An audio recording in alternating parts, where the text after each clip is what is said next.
Breaking news. Buhari's government borrowed 29 million from Islamic Bank, 5 million from Arab Bank. These are million dollars, so not a naira. I'll take it again. Breaking news. Buhari's government borrows $29 million from Islamic Bank, $5 million from Arab Bank as multinational debt rises and hits 17 billion US dollars. So Nigeria as a country is seriously already in a deep debt. Out of the 17 billion, the Nigerian government, which lambasted, has been lambasted for being wasteful, denied citizens good infrastructure, collected 29.7 million from Islamic Bank, 5 million from Arab Bank. President Muhammadu Buhari's government has taken loans from about 10 international banks and agencies, including the Islamic Development Bank, the Arab Bank of Economic Development in Africa, plunging the country presently now into 7 billion US dollar multinational debt crisis. Out of the 17 billion, the Nigerian government, which has been lambasted as wasteful, has denied the citizens, despite the huge money of good infrastructure, road, even salaries being paid. Yet they continue to take care of themselves and their family, travel all over the world. SAR reporters obtained these figures from a report Nigerian expedition debt stock in millions of US dollars prepared by the Debt Management Office Abuja and National Bureau of Statistics. From the documents, the Buhari's government took loans from the International Monetary Fund, World Bank Group, through International Development Association, 11 billion US dollars International Bank, and Reconstruction Development, 410 million US dollars from African Development Group Bank, and African Development Bank another 1 billion US dollars. African Growth Grows Together Fund, another 21 million US dollars, and the African Development Fund of another 942 millions. Others include the Arab Bank that I've just mentioned, the African Bank, another 5 billion, European Development Fund, 51 billion US dollars, Islamic Development Bank, 21 billion, 29.72 million US dollars, International Funds for Agriculture and Development, 222 million US dollars. According to the document, the total country multinational loan stands at 17.8 trillion billion US dollars debt right now. This is only about 54% of Nigerian total external debt, which stands at 33 billion as of March 31st, 2021. Since the Buhari's administration came into power in March 2015, Nigerian debt stock has risen automatically, from the government insisting that they have no option but to borrow.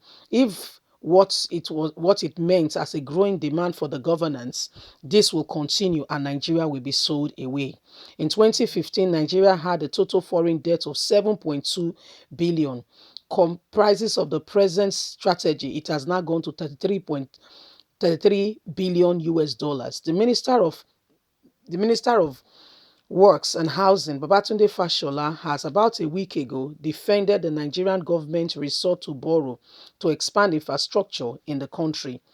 Fashola, who spoke at the News Agency of Nigeria, has said that the country would not make meaningless progress or without taking loans to boost infrastructure.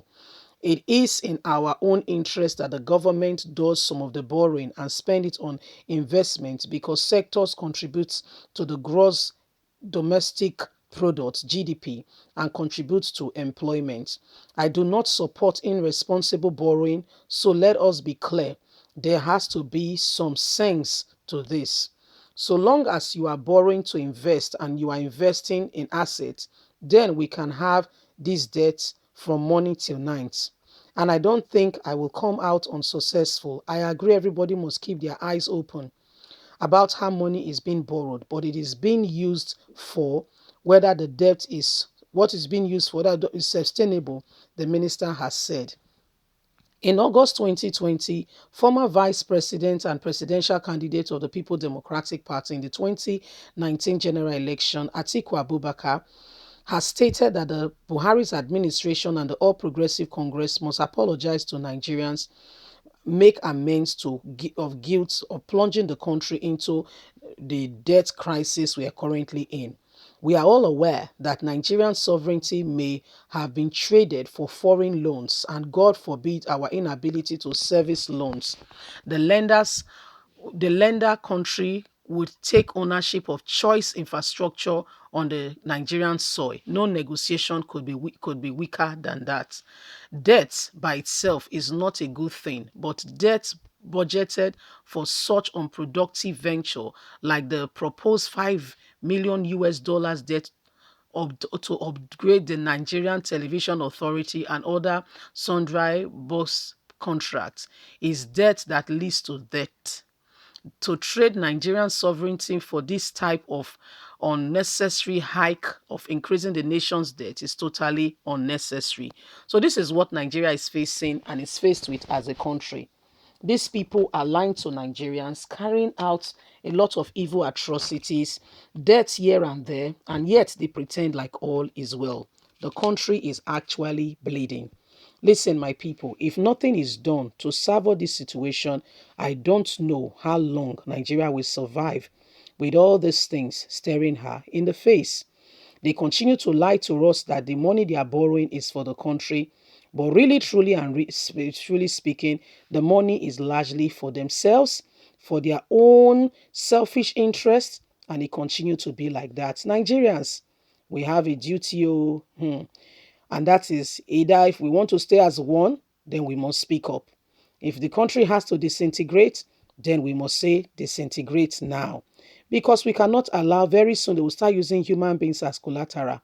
For instance, they will say, the whole of, for instance, Delta State, because it's an oil producing state, right? Bayelsa State, River State, Cross River State. You are now the debt, you are now in the, do you get what I mean?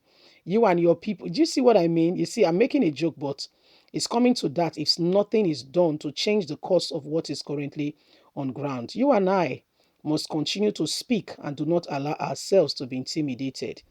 God bless you. Bye for now.